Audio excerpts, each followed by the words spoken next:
and welcome to American National Women Speak. My name is Deacon Mary Hurley.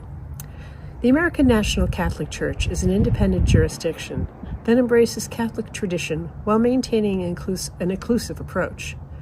We provide a welcoming environment for individuals who seek a faith community that honors the teaching of the Catholic Church, but with a focus on social justice, diversity, and equality. The ANCC emphasizes inclusivity in ministry, offering full participation to women and LGBTQ+ individuals, and is committed to serving the spiritual needs of its members. And now, today's reflection. The devil made me do it. If you're old enough to remember the comedian Flip Wilson from the 60s and the 70s, he would use that catchphrase, "The devil made me do it," to avoid responsibility for his actions by blaming it on someone else. While it was used playfully, everyone knew that it didn't really exonerate him from making bad choices. The truth is, because of our gift of free will, nobody, not even the devil, can make us do anything. We all face temptation in our life, to eat too much, to drink too much, to judge others, to pile on with the gossiping, or to break a rule when no one is watching.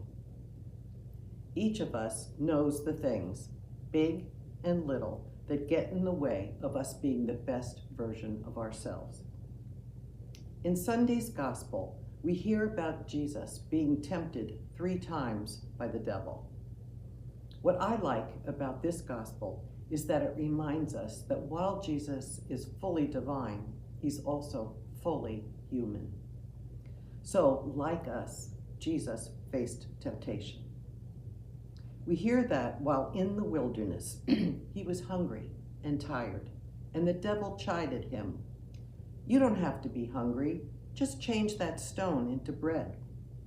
It would have been easy, and nobody would have known.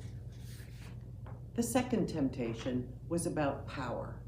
The devil says, "Worship me, and I will make you rich and famous." Who wouldn't be tempted to do that? Finally, the devil taunts him, "Hurl yourself off that cliff, and if you're so important, the angels will save you." Wow, I might be tempted to do that just to show the devil how important I was. But Jesus would have none of it. As we enter this Lenten season together, we are reminded of the 3 pillars: prayer, fasting, and almsgiving. During Lent, we are invited to spend a little more time deepening our connection with God.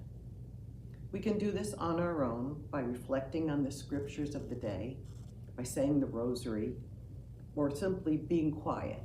Or some people go to Mass more frequently, or go to the Stations of the Cross. My favorite stations are the one that sees Jesus' crucifixion and death through the eyes of Mary. As a mother and a grandmother, I can very easily put myself in Mary's sandals on that sorrowful day. With fasting, when I was a kid, I think we were all encouraged to give up candy. But my dad was a dentist, so we didn't have any candy in our house. So that was an easy give up. Then there's almsgiving. Since I wasn't giving up candy, I remember the good sisters suggesting that we give up chocolate milk in the cafeteria, and that we would put that nickel into a little cardboard box that went to feed starving children all over the world. That encouraged us not just to give from our excess, but rather that it should involve some sacrifice on our part. Today, there is no end of causes and charities that are really in need with all the cuts in funding. And alms doesn't have to be just about money. Our time is very precious. It could mean time visiting a sick friend, or handwriting a note to someone who's struggling, or maybe making a meal for someone. There's a long list of people and issues who need our prayer and sacrifice. This Lent, I'm thinking about Pope Francis and praying for his recovery. His Lenten message from a few years ago would go a long way in making this a better world. He said, "Fast from hurting words and say kind words. Fast from sadness and be filled with gratitude. Fast from anger and be filled with patience. Fast from pessimism and be filled with hope. Fast from worries and trust in God. Fast from bitterness and fill your heart with joy. Fast from selfishness and be compassionate. Fast from grudges and be reconciled. Fast from words and be silent so you can really listen."